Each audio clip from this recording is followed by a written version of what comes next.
Well, as winter settles in, many people without a home in our city are at risk. Now, the fire department is asking people to report when they see people living outside in tents or encampments. So, here to tell us more about this initiative is Deputy Fire Chief Yvonne Raymer. Good morning. Good morning. Now, the fire department counted over 1,200 encampments, I believe, through the first 8 months of the year. Does the fire department have the resources to deal with all of these encampments? By resources, when we talk about staffing to be able to keep up with the report of encampments, we've hit some times where we've been backlogged. The nice thing about the resources that are available, such as the warm-up locations, there's 2 this year. This is significantly helping us.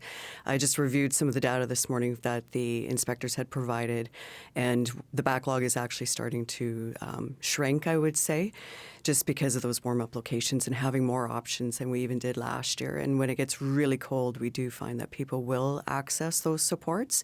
So those are fundamentally needed in our city, along with our shelters. When it comes to outreach and other resources, the inspectors will exhaust every avenue based on the individual's needs of what kind of support they need, and we'll connect them to friends, family, food, transportation, find them shelter, housing, whatever it is they need through Ministry of Social Services and income assistance supports. Now, at the last point in time homeless count, it showed about 1,900 people without a home in our city. Is there enough shelter and warm-up space for everyone? So the number for the encampments is encompassed in that number, but that number actually reflects who was already in shelter, who might have been incarcerated, who might have been in hospital, who might have been in the EHNS, like the complex needs facility.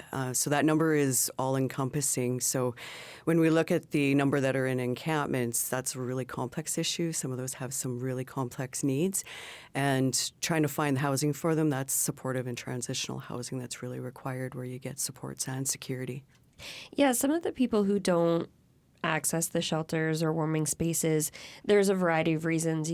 They might feel unsafe, they might have pets, possessions. So I guess what can be done to help these people who feel, the encampment is the best place for them? So we do our best to connect them to supports, find out who their friends and family are. They all have backgrounds. Nobody wakes up and says, hey, I want to be homeless today.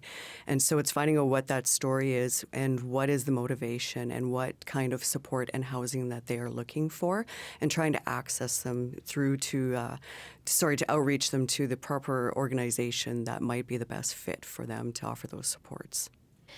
Obviously, those without a home are in danger of freezing to death, especially when we see some of those temperatures like we've already seen early this month. But what other dangers are there with these encampments?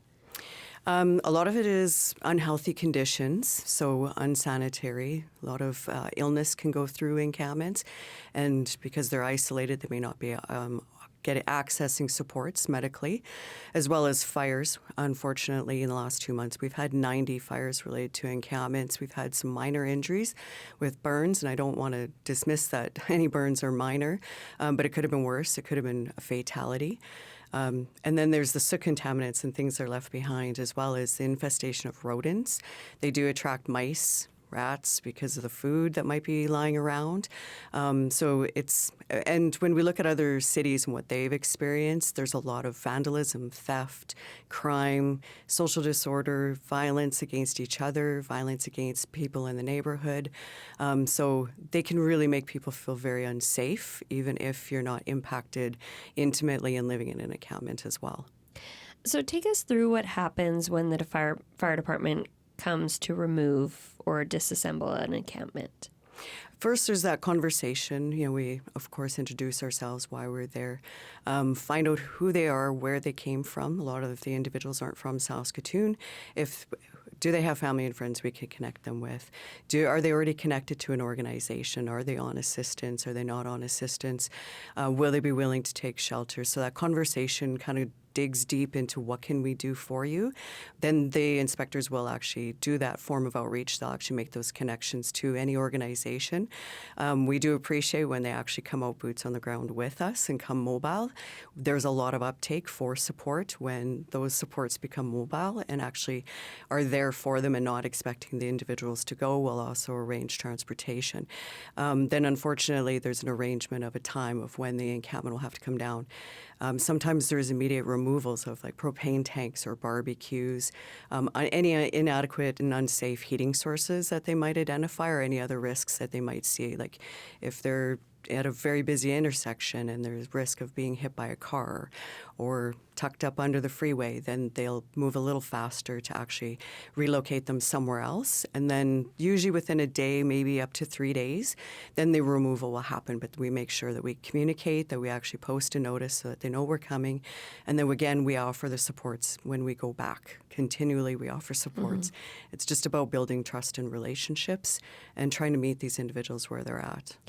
Obviously, that's needed, making sure that everyone has a safe place to go before removing these encampments, but also seems very time consuming for the fire department. So again, back to the resources, do you have it?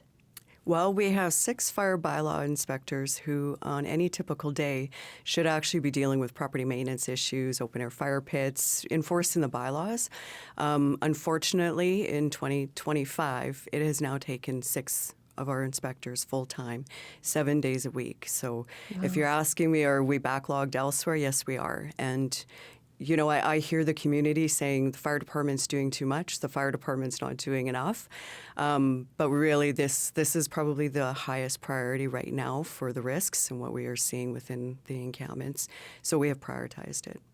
So I guess why exactly are you asking the public to report these encampments and not just let them be? If we thought they were safe and that this was a really good form of adequate housing, we would definitely be hands off, definitely.